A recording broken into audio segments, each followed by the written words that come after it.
My Lords, what a privilege to follow the incisive questions of my noble friends who spoke before me, and to add my support to the regret motion in the name of my noble friend, Lord Callanan, whose speech, I think, crystallised the litany of reasons that there is to oppose this bill and to continue opposing it. And if I may say so, the speeches already in this debate have been a mirror of the way in which your Lordship's House has conducted the difficult work of scrutinising this bill, forensic, effective and in-depth.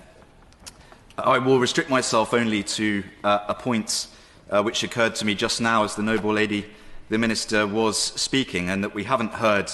so much of in previous stages. As the noble lady, the Minister, was delivering her paean of praise to all of those who've been involved in working on the bill, and no doubt they have worked very hard indeed to achieve this outcome, I have to say I felt some disquiet at the government indulging itself in the way in which it has handled this particular policy, for one reason, and that is the consultation of the Chagosians themselves. When we know that only a handful, despite the government's huge machinery at its disposal, have been asked for their thoughts and views. And moreover,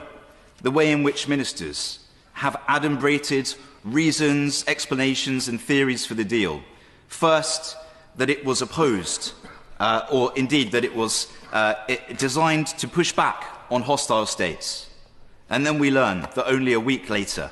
representatives of hostile states have visited the government of Mauritius and openly praised the deal.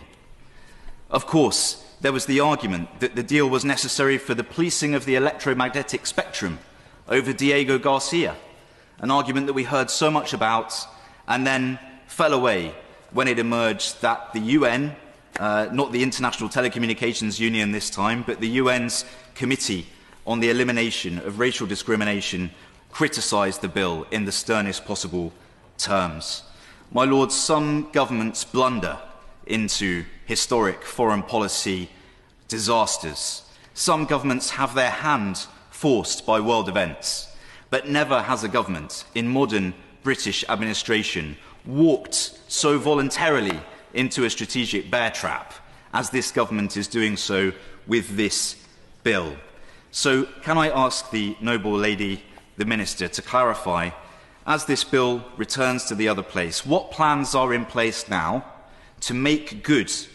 the deficit in consultation of Chagosians, even at this very late hour? What plans does the government have for that?